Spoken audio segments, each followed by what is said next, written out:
Welcome to step 2 of the Quick Start Guide, Settings Setup.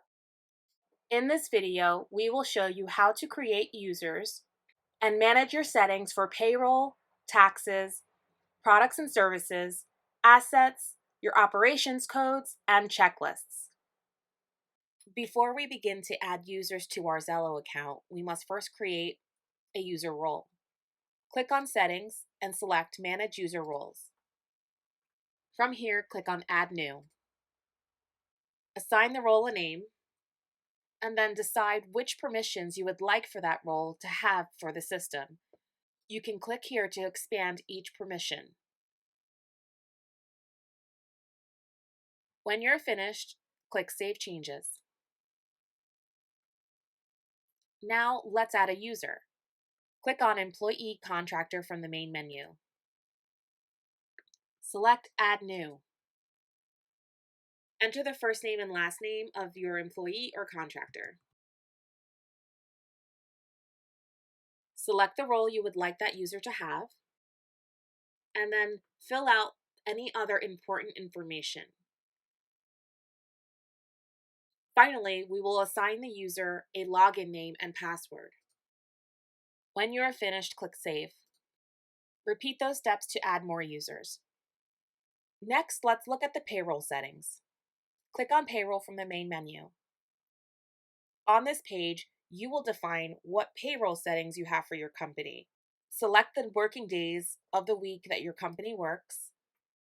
Select the start day of the week. Some companies have their calendar start on Monday, and some companies have their calendar start on Sunday. Select your pay period, whether you pay your employees bi-weekly or monthly or weekly, and then select the recent closing date for payroll. So this closing date would be the last day of your last payroll ran. It's important to put this date in here so that all of your reports are working properly. On the Overtime tab, you can define whether you calculate your overtime either weekly or daily. Also, if you calculate daily double time, you have an option for that as well. When you are finished, click Save Changes. Next, let's move to Taxes. Click on Taxes from the main menu. This is where you define your local, city, or state taxes that you will be charging to your customers. This will be accessible on your quotes and on your invoices. To add a new tax rate, click Add New. Enter the information for the tax name, agency, and rate, and then hit Save Changes. Moving to Product Service Items, click on the Product Service Items from the main menu. On this page, you will define all of the products and services you will be including on your quotes and invoices. To add a new product or service, click Add New. Give the product name. Enter the description.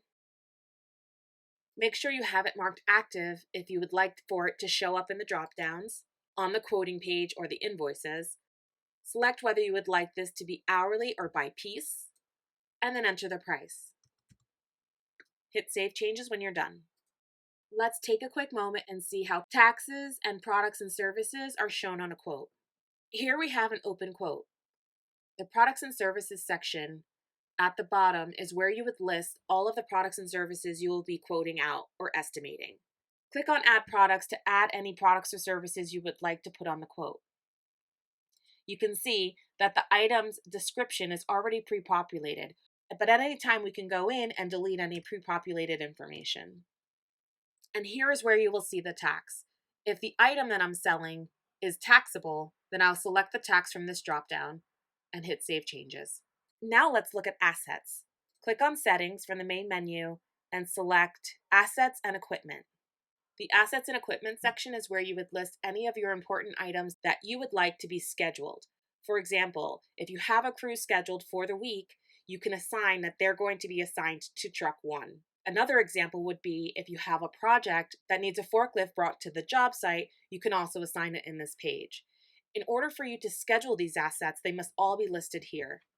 To add a new asset, click Add New, enter the asset name, and click Save Changes. Now let's take a quick look to see where you can see this on the scheduling feature. Go to Schedules under Calendar, You can now see the open schedule and the assets available for scheduling. If you have an asset scheduled to a day, you won't be able to schedule it to another project on the same day. This is really helpful because if you have an asset scheduled for a project on Monday and Tuesday, you won't be able to schedule the same asset for another project on those days. Under the Settings menu, let's click on Operations Codes. Operation codes are items that you enter into the system that will allow you to schedule a team member to a non-billable or non-project item, such as sick days, vacation time, or holidays. Simply click Add New, enter the important information, and click Add. Now let's see how this looks in the system. Under Calendar, click on Schedules, and let's schedule Jane to a meeting on Monday. Double-click on Jane, select the operation code, Meeting Day, give it a time, select the employees that you would like,